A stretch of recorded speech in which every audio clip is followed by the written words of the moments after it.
The director here asked me to speak on the topic of staying positive. I've had a lot of challenges in my own life, and she sees me as a person that still is able to, in light of that, still stay positive. I'm a social worker by trade. I got my master's at BU a while back and did a lot of different social work jobs, but married, and we adopted 3 children through the Department of Social Services, and then my husband got sick and left us. So I was 46. He left me with 3 teenagers and 2 puppies. And I wanted to jump in the hole after him. It was pretty sad. He was waiting for a transplant that was not meant to be. He was 58. Here we were. We adopted 3 children. We weren't able to have children together. He was that great a guy that we opened up our home. We had 3 wonderful children, and at late ages, and they struggled, and struggled more so even after his passing. Faith-based. I'm a Catholic, and I attend church, and I was teaching all the girls CCD programs, etc., etc.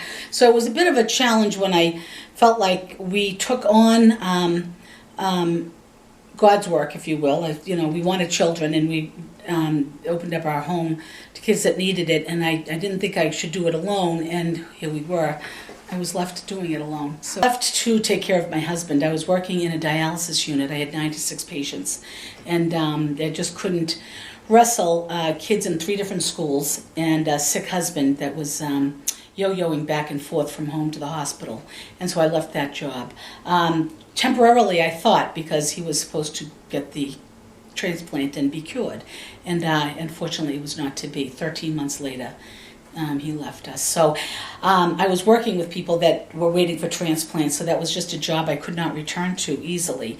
To do social work, I feel like you've got to have your head and your heart in a good place, and it wasn't at that time. So I took off some time, and then found myself working for the town of Braintree. I started at the mayor's office, and then I came here, and I've enjoyed every day I've been here, every single day.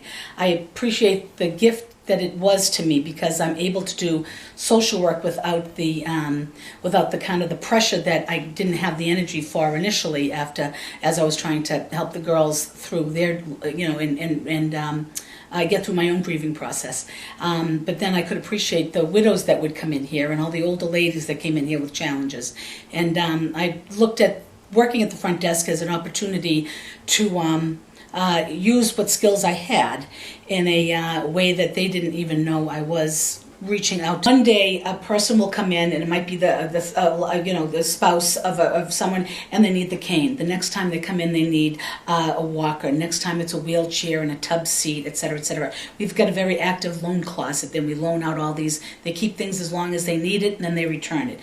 Oftentimes when the person comes back and returns all the material, I then know that person has passed.